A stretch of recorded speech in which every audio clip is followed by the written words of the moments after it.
జై Telangana. Relax, no, I'm just telling you what we decided, what has to be, as per my experience, which is very little in front of you. Telangana ప్రజాస్వామ్య చరిత్రకు శ్రీకారం చుట్టిన శుభదినం.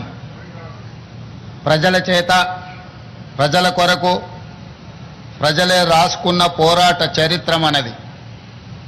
నిజాం నియంతృత్వంపై సామాన్యుడు సాయుధ పోరాటంతో సాధించుకున్న విజయం ఈరోజు మనము అనుభవిస్తున్న ప్రజాస్వామ్యం. ప్రపంచ ఉద్యమాల చరిత్రలో సువర్ణ అక్షరాలతో లిఖించదగ్గ ఘనత తెలంగాణ సాయుధ పోరాటానిది. 1948 సెప్టెంబర్ 17 ఈ పోరాటంలో ప్రజలు విజయం సాధించి స్వేచ్ఛా పతాకను ఎగరవేసిన రోజు.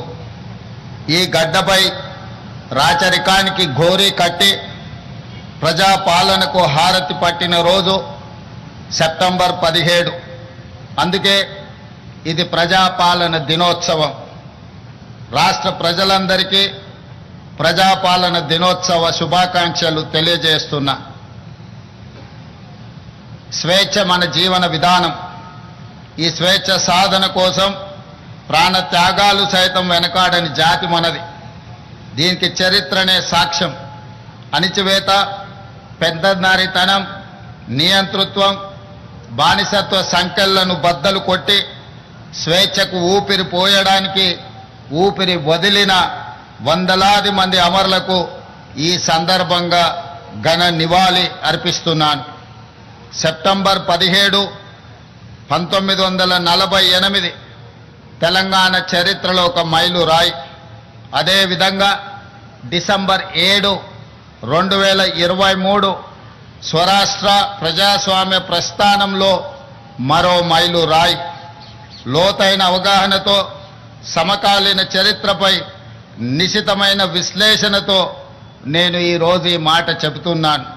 ఎన్నో ఆశలు, ఆకాంక్షలతో మొదలైన స్వరాష్ట్ర ప్రస్థానం తిరిగి మళ్ళీ నియంతృత్వ నిర్బంధంలోకి జారిపోయిన తీరు గత ప్రభుత్వంలో మనం చూసాం. నాటి సాయుధ పోరాట స్ఫూర్తితో నిన్నటి నియంతృత్వ పాలనను ఓడించి ప్రజాపాలనను తెచ్చుకున్నాం. అందుకే డిసెంబర్ 7, 2023 కూడా ఒక చారిత్రాత్మక సందర్భంగా భవిష్యత్ తరాలకు గుర్తుండిపోతుందని నేను భావిస్తున్నాను.